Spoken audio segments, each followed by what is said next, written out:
Hello and welcome to another episode of the Aptcast, where iron sharpens iron and we poke each other with the pointy ends. I'm Wes, joined with my partner in crime, Alex. How's it going, buddy? What's up, fam? I'm good. Hey, happy people. And for KC, all the sad people. Yeah, he addressed all the happy people for you last week, so that was good. Oh, love you, KC. Yeah. We miss KC, but we're glad to have Alex back. So you know what that means. We're going to jump into the news, but before we do, the housekeeping up front. Catch us on the social media, Facebook and Gab. We're there. We're on YouTube now, so if you're watching us from YouTube, hey, everybody. Appreciate you, happy and sad alike. And Patreon for those who want to help support us financially in our continued efforts to grow and really grow in quality at this point, because we've got a very amateur situation going on. But we would appreciate any interaction you have with us. Comment, share, subscribe, all that good stuff. And all the podcast catchers, you can get us there.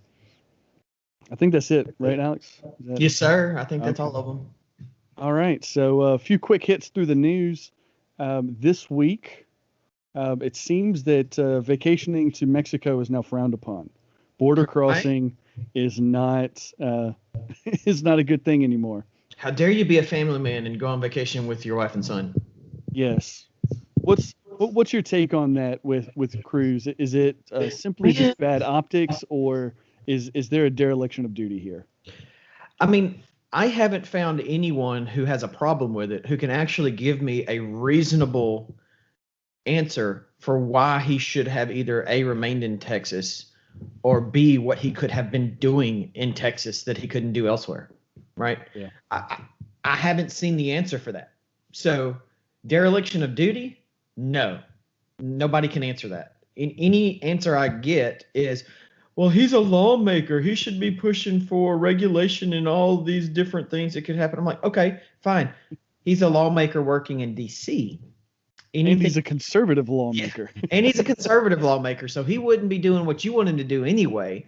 And also, he should be pushing for things to happen locally. Okay, he can do that by phone. He can do that by teleconference. He would probably be doing that anyway because of COVID social distancing restrictions. And as a matter of fact, yesterday I was watching a hearing about the whole Robin Hood retail GameStop investors. Yeah, I was listening to the House committee hearing on that. Everybody was remote, so it's not like he would have to be present in the office of whomever he's trying to use his political leverage on to do his job as a powerful government official, right? He could do that just as easily from the beach of Cancun.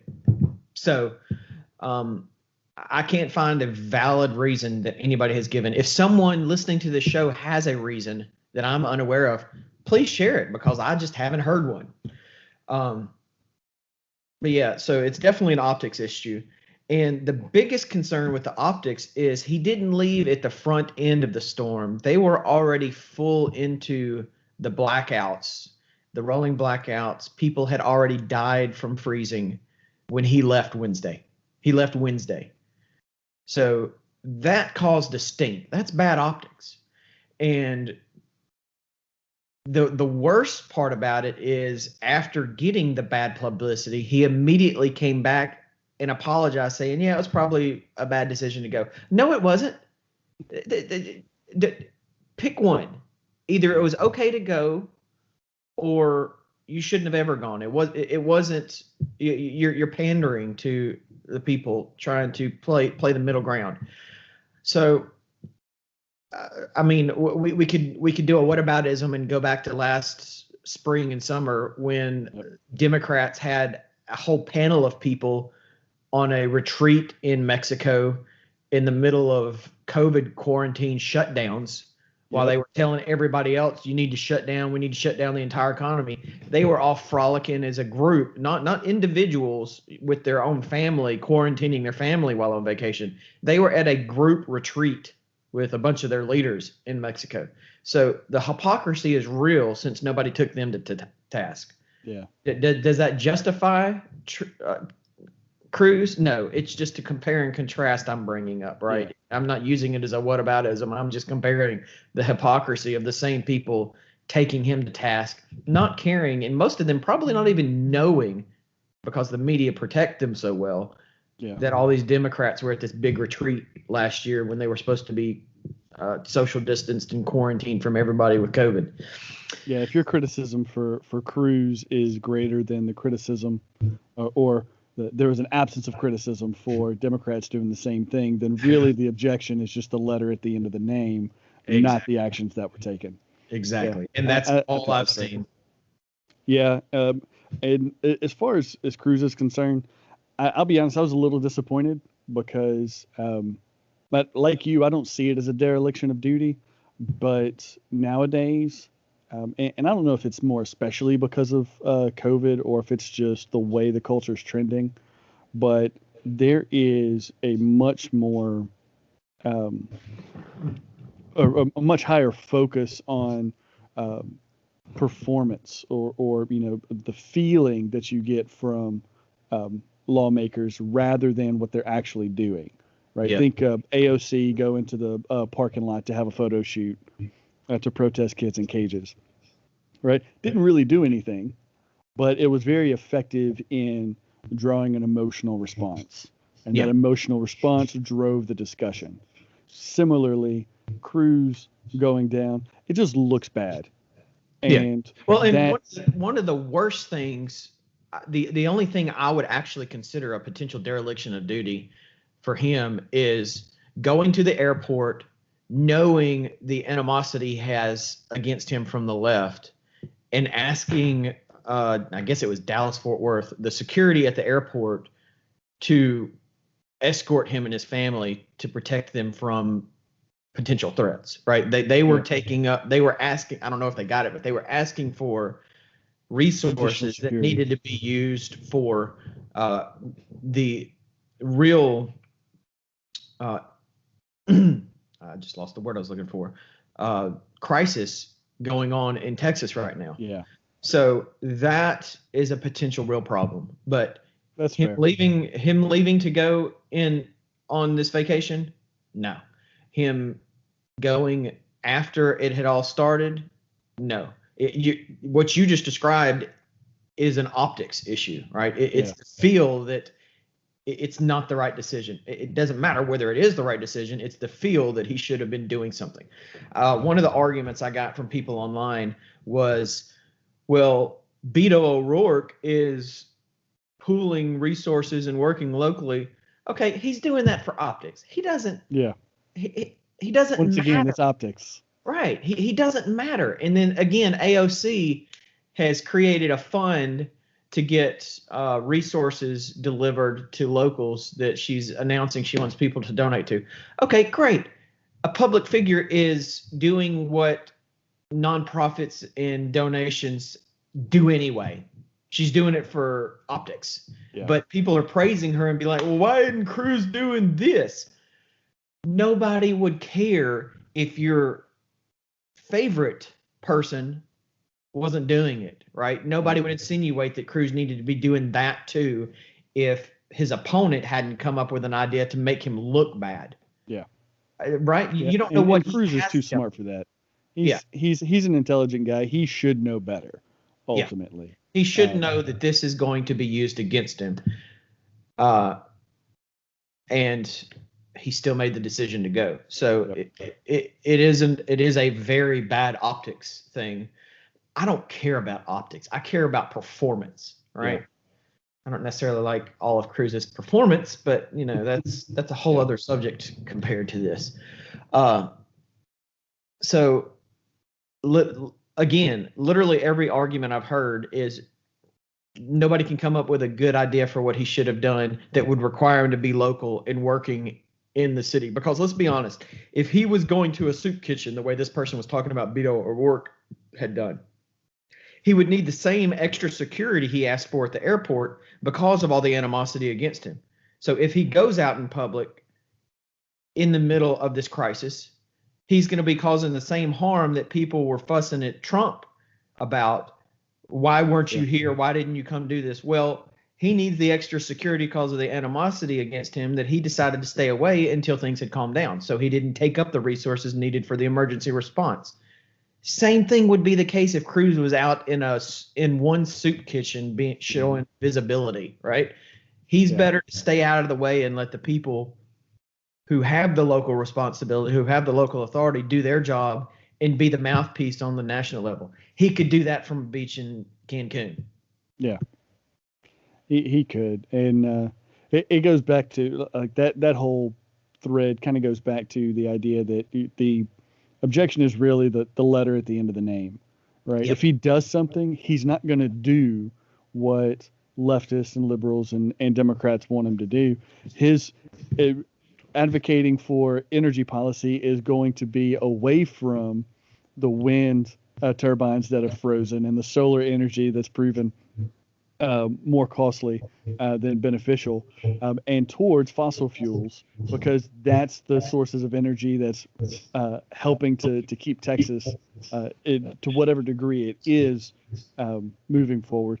It's fossil fuels that's doing that. So Democrats are going to rail against him if he does something. They're going to rail against him if he doesn't. Yeah. And this is one of those where it's best just to darned keep if you a low do, profile. if you don't. Yeah. Yeah. Taking a Cancun vacation, not exactly. Not a low profile. Yeah. Visit some family in the Midwest, or go to Florida and visit Ben Shapiro, or something like that. Or drive outside of the danger zone and then fly to Cancun.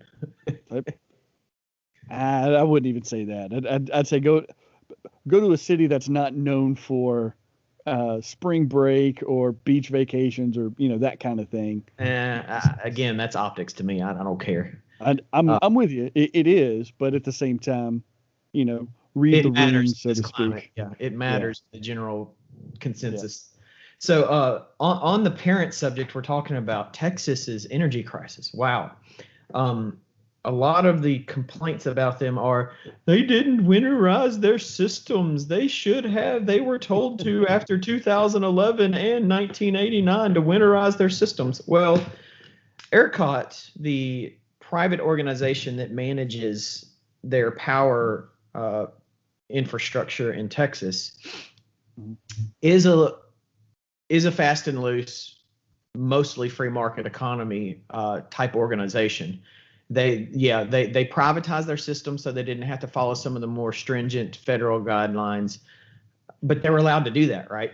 Mm-hmm. And then, so for people in Alabama, I know that's not our entire market, but for people in Alabama, they are kind of like the Public Service Commission. They are a private organization that is publicly managed to manage a private utility.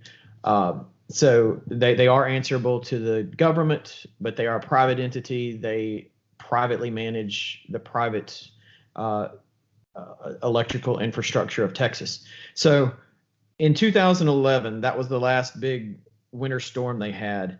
There was actually a federal commission sent out to the Southwest, to Texas, to Arizona, and to New Mexico. I think that's the three states that were in this. I think so. Publication I saw. And the result was that they needed to update winterization, they needed to update policies, and there was a whole list of things they could do to better prepare. Well, in the interim, there's been so much subsidization and so many grants provided for expansion of green energy, whether it's solar panel systems, wind generators, windmill generators, that the legacy natural gas, coal, lignite, whatever you want to call it, and oil generation systems were kind of neglected, right? They weren't neglected, but they weren't updated. They weren't expanded. The capacity was kind of ignored because it was far cheaper to take the government tax write-offs and take the grants and the subsidies and expand the green energy. Mm-hmm. So they expanded the green energy. Because of their natural weather systems, they didn't winterize like you would see in Canada or in the north where you see a lot of wind, or in Germany. Yep. They didn't winterize because it's, this storm is once in a century. People are saying, well, it happened in 2011. Well, no, there is one record in 2011 that still stands. Mm-hmm. And it was the lowest high for a time period, right? It was February 2nd, I think, but they were comparing it to February 14th when all this really hit Texas. So February 14th, 2021 compared to February 2nd, 2020, the previous low high. So the lowest high was 22 to 20 degrees that day. The lowest high on the 14th was 22 degrees, 2 degrees higher this year than that year. But the lows, the wind chills and all that were drastically lower this time than anything in 2011. Yeah. So everybody claiming, well, this happened in 2011. No, it didn't. It was a region of Texas. It wasn't the entire state. A much smaller percentage of their grid went down. And you can't prepare for a once in a century storm as if it's a normal occurrence. Yeah, didn't we learn this about coronavirus last year? Right, exactly. You can't prepare for once in a century virus the way you do for annual problems. It's a whole other rabbit hole I'm not going down today. Don't take me down that rabbit hole. You sure? Yes, I'm sure. So Texas focused on this wind generation, and it became 10% of their capacity. They have, I believe, 20 or 25 gigawatts of wind energy capacity total. They lost, so 10% of their capacity is wind, and they lost 16 gigawatts of production because they froze. The ones that were actually working better than they should be in the wintertime, but the ones that froze, they lost 16 gigawatts net from the wind. They lost 30 gigawatts from the remaining 90% of their grid. Now, there's nuclear power in that had to be shut down. A temperature sensor tripped as being too cold. The system was working fine, but this sensor tripped, which caused a automated shutdown of the system. Basically, the system worked the way it was supposed to. So the nuclear being the most regulated industry, nuclear power generation being the most heavily regulated industry in the entire country, not just energy generation, it is the most heavily regulated industry, period, in the country. Even if we tie that in with the 90% of their normal fast and loose, free capitalism versus heavily regulated, that 90%, they lost 30 gigawatts of generation capacity. So in total, they lost 46 gigawatts of capacity, which caused the rolling shutdown so that the remaining capacity didn't overload, and that shutdown also causing a much greater problem. So 10% of their capacity accounted for 35% of their loss. 90% of their capacity accounted for 65% of their loss.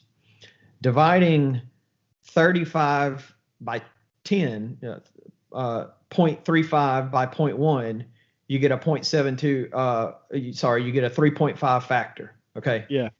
Dividing 0.65 by 0.9, you get a 0.72 repeating, 7222 factor. All right, dividing those. The human calculator over there. Dividing those by each other, you get a 4.85, I think 4.84, 4.85 to 1 ratio of the cause of the problem. The 10% of capacity causing 35% of the problem versus 90% of the capacity causing 65% of the problem. That 10% had a 4.85 to 1 problem creation versus its percentage of the total compared to the rest of the system.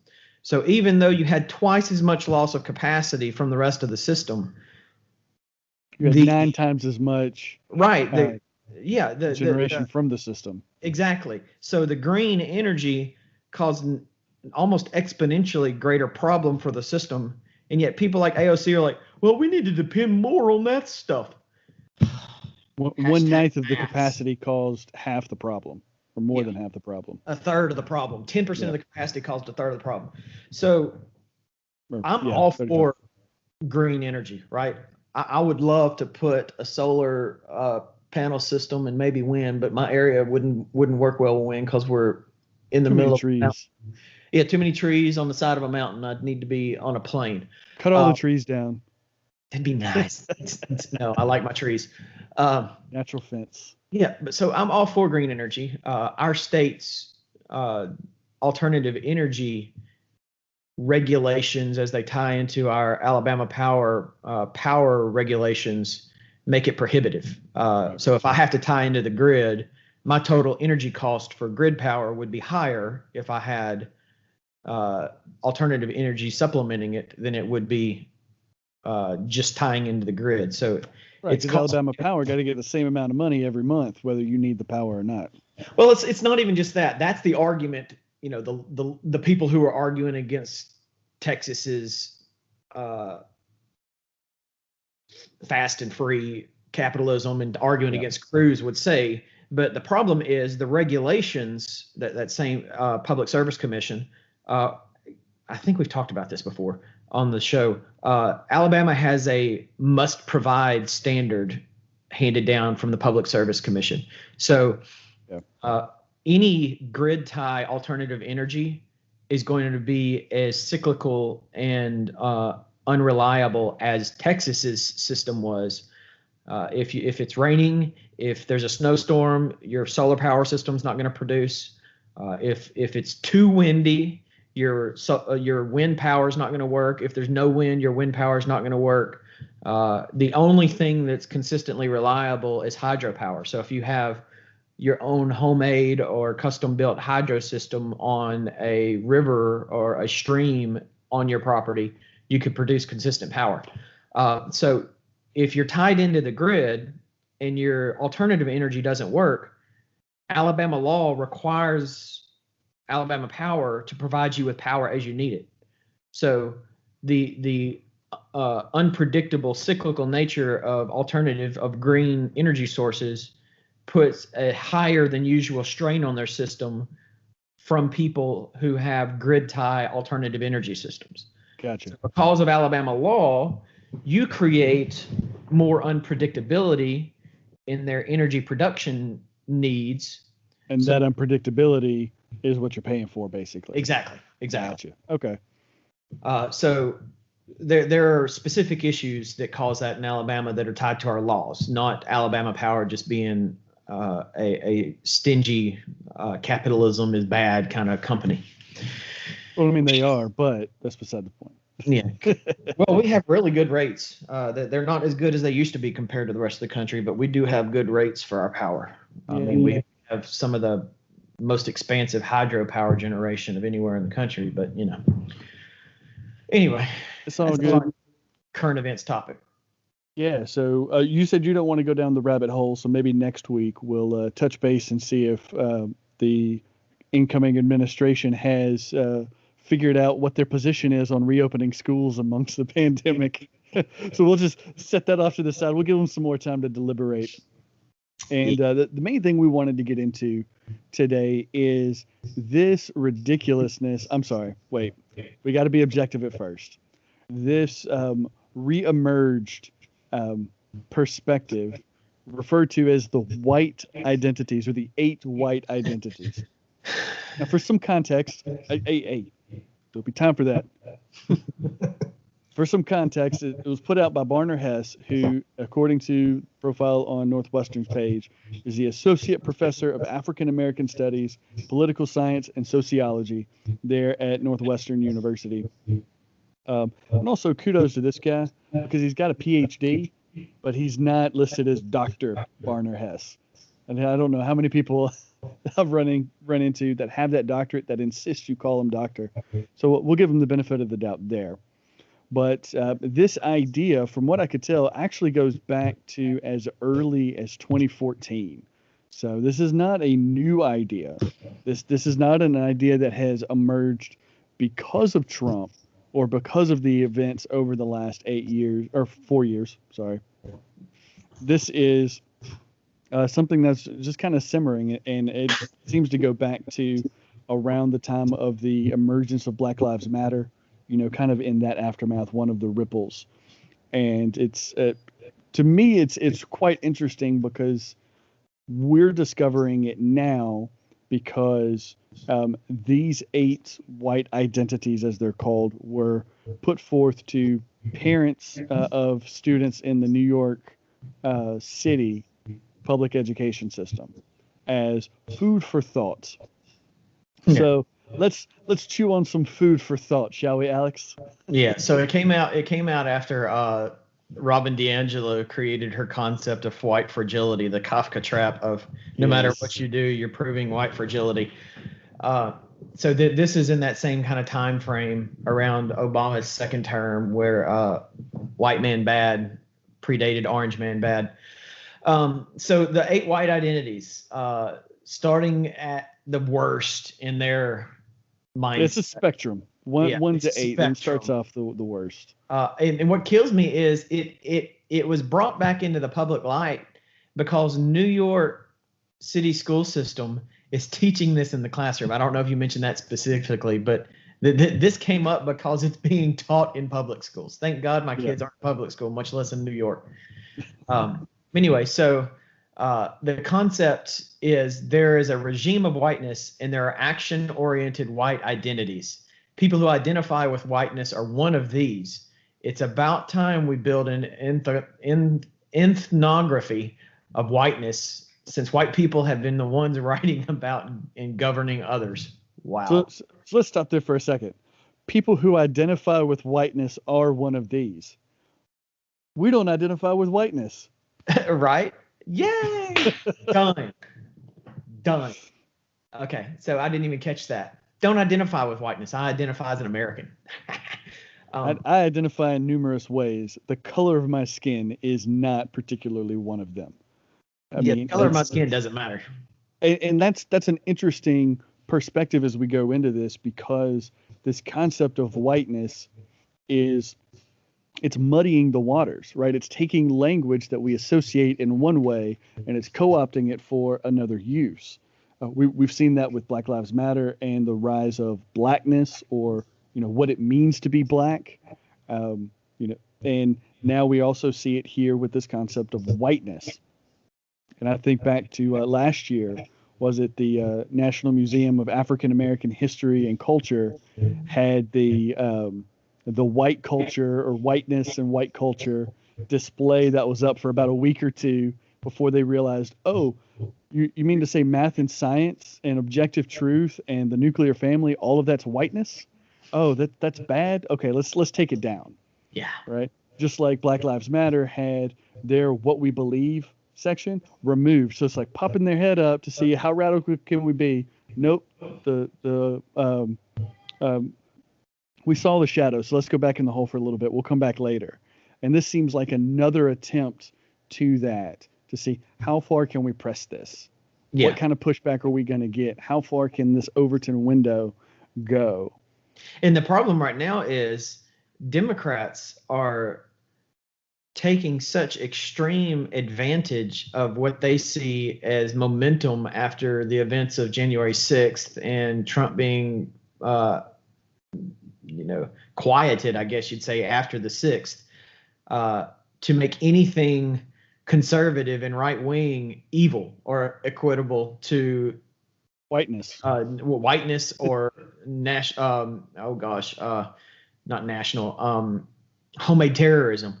Yeah. Brennan was literally on TV a couple of days after the 6th talking about right-wingers, including libertarians, being terrorists, homemade terrorists. Yeah, I know, right?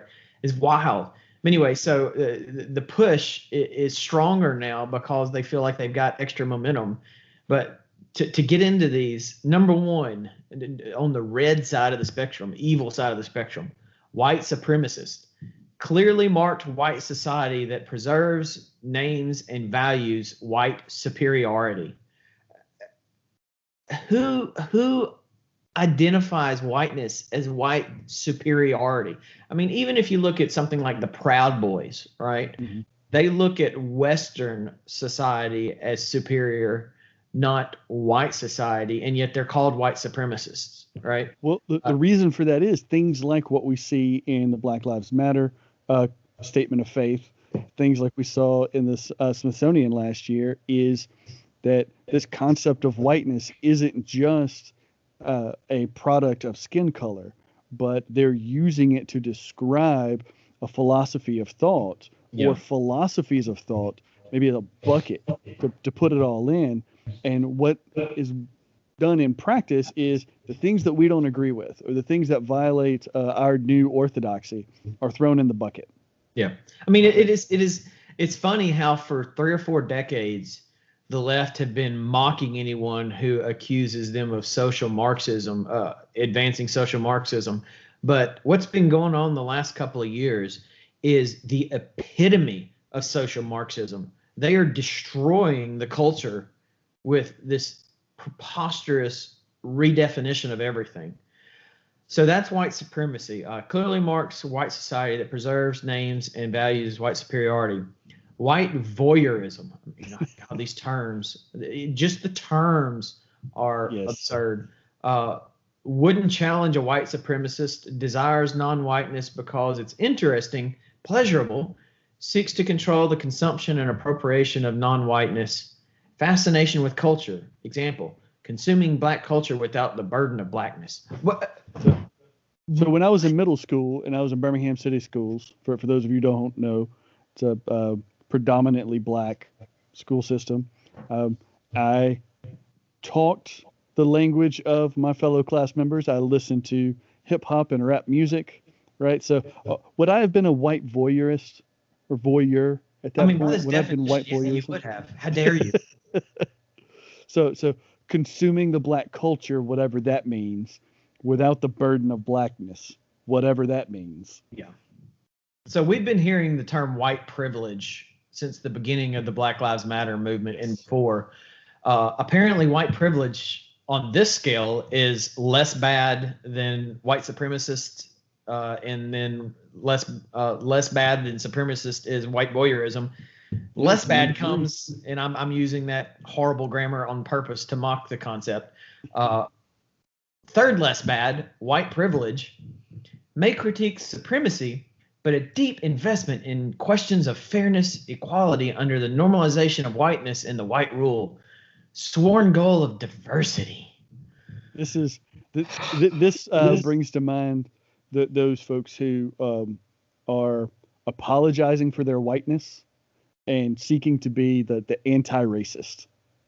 Yeah. Right. It's those that. Oh no. Well, we're not even too anti-racist yet. Oh, that's okay. Way further down. Okay. So white benefit, sympathetic to a set of issues, but only privately. Won't speak or act in solidarity publicly because benefiting through whiteness in public, because, well, it's abbreviated, not proper grammar any better than what I was using a moment ago. Some people of color. Won't speak and act in solidarity publicly because of benefiting, was left out, because of benefiting through whiteness in public. In parentheses, some POC are in this category as well. Wow, really? Yeah, because you can have multicultural whiteness now. You didn't know that? Yes, you can, which is the whole.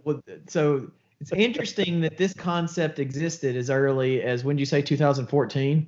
Yeah. Because multicultural. That's the earliest I could find, at least. Okay. Multicultural whiteness was a new term to me recently. It wasn't coined here, but that's basically what they're saying, multicultural whiteness. Planting the seeds. Yes. When the CEO director of Proud Boys, who is a light brown skinned Hispanic guy, he's not a white dude, was arrested. Multicultural whiteness, my friend. Yeah, multicultural whiteness, baby. So apparently number 4 is where he would fit in. Number 5, we're starting to get into the yellow zone where it's almost green and acceptable. White confessional. Some exposure of whiteness takes place, but as a way of being accountable to POC after, seek validation from POC. I have a black friend. Yes. I willfully go to his events and try to learn his culture. I have a black friend. Right. I have visited a black church. Yeah. Oh yeah. I have driven through a Hispanic part of town. Yeah. Like that would be a good one. I don't even know if Hispanic counts, right? Because this seems to draw a binary between white and black. Yeah. Like there's no mention of it says POC, but it's again that ambiguous nature of the language. You're right. No they clarification. Haven't even defined whiteness. They're defining how much benefits you get from whiteness, but they haven't even really defined whiteness in this. That's what I find so frustrating, because when you try to have these conversations, or at least when I've tried to have them, numerous people who are explicit apologists for Black Lives Matter, white fragility, or anti-racism, things like that, what this might call blackness, when I try to bring up those questions, I don't know how you get what response you get, but for me, oftentimes it's, you need to educate yourself. Right? Yeah, and I'm like, okay, I'm looking at stuff like this going, where's the dictionary for these? Right? Yeah. I know what these terms mean. What was it like? A mutual friend of ours who will remain unnamed, he said, I understand all of those words, kinda, or not in this order. Yes. It's like the terms make sense in a certain context. In this context, there's so much open, right? You've got to come in already with an understanding of what these are for this to even make sense. And if you don't come in with Calvinism. Oh my gosh. I couldn't resist, man. I'm sorry. You're not wrong. Calvinism's just more true. How about that? Can we agree there? Where's that GIF when we need it? Oh, we need to tag that GIF when we put this up. You're not wrong. Epic. Oh, I love it. So that's the first 5. White supremacist is 1. White voyeurism is 2. We're going from red to green. White privilege is 3. White benefit is 4. White confessional is 5. That's the one we just talked about. Seeking validation from POC. 6 is white critical. Take on board critiques of whiteness. Sorry. What does it mean to take on board critiques? So take on board, take responsibility for critiques of whiteness, and invest in marking the white regime. Refuses to be complicit with the regime. Whiteness speaking back to whiteness. Again, what is whiteness? I'm so glad I don't identify with whiteness. Right. So that none of this applies to me. I don't even know what whiteness is, much less identify with it. Thank God. Okay. Number 7, white traitor. So when you're an Uncle Tom and a black trader, it's a bad thing. But apparently a white trader is good. It's a good thing, because we're actually getting into the green zone. Yeah. Actively refuses complicity, names what's going on. Intention is to subvert white authority and tell the truth at whatever cost. Need them to dismantle institutions. So you need white traitors to dismantle whiteness. Yes. And here's where, even with the language that they use, white critical says refuses to be complicit with the regime. But then the next level up, white traitor actively refuses complicity. Yes. It's the same thing. Like, how do you know if you're white critical or white traitor? Like, what? You've got to bring in these definitions. You've got to bring in this understanding with you. This is not going to give you the understanding you want. Yeah. Yeah. Educate yourself. Okay, I'm reading it. There's nothing in here. It's such an obfuscation. Oh, painfully. That's the word I was looking for earlier. Thank you. Obfuscation. So number 8, the green zone, back daddy of the green zone, white abolitionist. Changing institutions, dismantling whiteness, and not allowing whiteness to reassert itself. I'm sorry, what? Are we talking about white genocide? Because that's where you have this ambiguity between the terms, right? Like you say, the obfuscation. People who see this and actually take it to mean literally color of skin, by the time you get down here, it's all right, out with whiteness. Bye. You are excised from political discourse. You are excised from cultural influence. You are excised from everything, potentially even including violence, because, the struggle is real. right? And that's what was it that we read last year with BLM? It's a glorious struggle, right? It's a glory to engage in that struggle. You bring in BLM, the Canadian BLM. I don't know if she's CEO or what. The creator of the Canadian wing of the BLM calls whites a genetic mutation, a genetic subhuman genetic abnormality. Well, that's like it needs to be gotten rid of.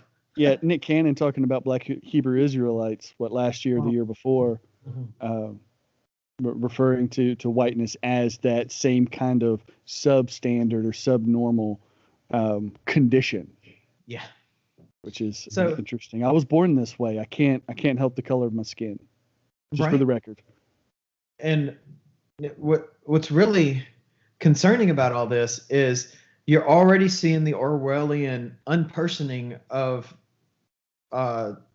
disliked or unacceptable people and thought on the social media platforms, in the acceptance of it and encouragement of it in the public forum by elected officials who are breaking their oath of office by supporting this kind of stuff. They're not doing it, but they're still breaking their oath of office by encouraging it in the private sector. And the social media platforms are not nearly as private as people think. They have multi-billion-dollar contracts with the three-letter agencies, the intelligence community. And if you don't think the intelligence community is exerting influence on them through those contracts and by the continued existence of those billions of dollars of revenue stream, I pity you for being that naive. So there is an unholy alliance between big tech private companies and the more authoritarian arm of our socially progressive government. Man. Things like this help me to see how the conversation that Casey and I had is so important today. Because from a Christian perspective, from a biblical perspective, one of the things that I value so much is that the Bible has a clarity and the Bible has a consistency, right? There are some troubling passages in Scripture, no doubt about it. But there are also very clear, very easy to understand passages of Scripture. This entire creed is confusing, it's unclear, it obfuscates, like you said, and it provides no direction, right? And as people of the truth, as people who value truth, right, before you can reach somebody on an emotional level to any benefit, there has to be some truthfulness to what you're doing. And this goal or this idea of a spectrum, it's not clear what the structure is, and it's not clear how to move from structure or from parts of the structure to other parts of the structure. Yeah. What does it mean to be complicit as opposed to what's the term here for privilege?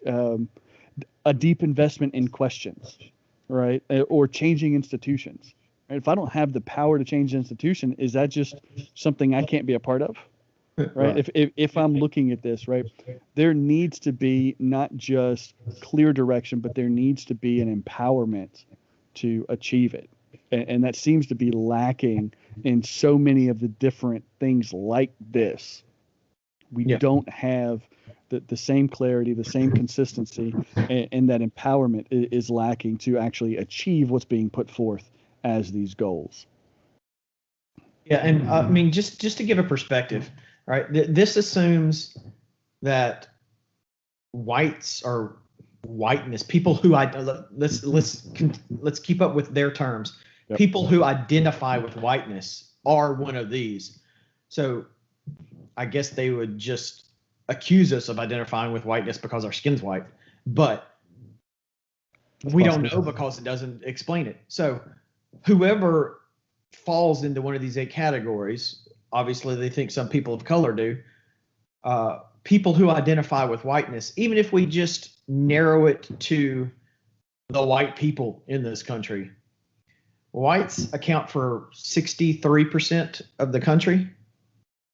All right, something like that, 65%. White skin color, Caucasians. Yeah, white skin color people, because whiter Hispanics are even considered Caucasian, Hispanic Caucasian. Anyway, I digress. So roughly 63% of 325 million people. I don't know if 325 is still accurate, but it's at least that. 204 million plus people are white. And we don't even know if that is people who identify with whiteness, right? Mm-hmm. But if we take that to be the sum total of the number, and it's not a larger number than that, 1 out of 204 million people has an influence on the system that this is supposedly created by. I mean, come on. Yeah. The there's a network of systems too, right? Right. That's part of that baggage you got to bring in. So there's a network of systems. You as an individual have influence on the system, even though you're literally smaller than a drop in the bucket. Right. If you put 200 million drops in a bucket, you're probably going to overflow it several times. But we have to actively oppose the system, assuming we are who it's talking about. And it assumes we have some influence on the system because of our nature. Yeah. It assumes we have benefits from the system because of our nature. I'm sorry, it's just absurd. There's no validity there's no scientific foundation for it whatsoever. It is cultural Marxism through and through. It makes presumptions, it makes presuppositions, and I'm sorry, I'm as much as I joke about mock, it requires presuppositions. Yes. Right. It doesn't just require presuppositions. It is by its very nature presuppositional, right? And I'm sorry for comparing it to Calvinism, because as much as I dislike Calvinism, I would not even remotely compare it to this. Apology accepted. Yeah. I mean, this is just mind-blowing. It's even worse. And I can't believe I'm saying that. It's even worse than white fragility. And if you do this, you prove white fragility. If you deny this, you prove white fragility. You are white fragility, period. There's no way out of it. It's a Kafka trap. And This is even worse because it doesn't even define the terms. White fragility at least goes very explicitly into defining what it means. This has no definition of terms. It's just... Well, like you said, or like we identified before, right? People who identify with whiteness, we could not identify, and then somebody would apply that identity to us. Yeah. So even in denying it, we're still on this spectrum somewhere because somebody else tells us that, somebody who's not us without our consent, even though consent, it's just, it's just much. I've had white people tell me to check my privilege, and I'm like, okay. Actually, honestly, in conversations I have online, white people who tell me to check my privilege are about 10 to 1 of the non-white people who tell me to check my privilege. Yeah. Anyway. Well, I got to pack and get out of here soon, dude. All right, brother. I know you're traveling, so be safe. And this is really, the surface layer of the discussion, right? There's so much deeper. So we'll see what comes of this, how this grows and metastasizes throughout the culture, and probably dive in a little more at a later date. But thanks for joining us on the YouTube. Thanks for joining us on your podcast catcher. We appreciate it. Thanks for tuning in. We'll see you next time. Love you guys.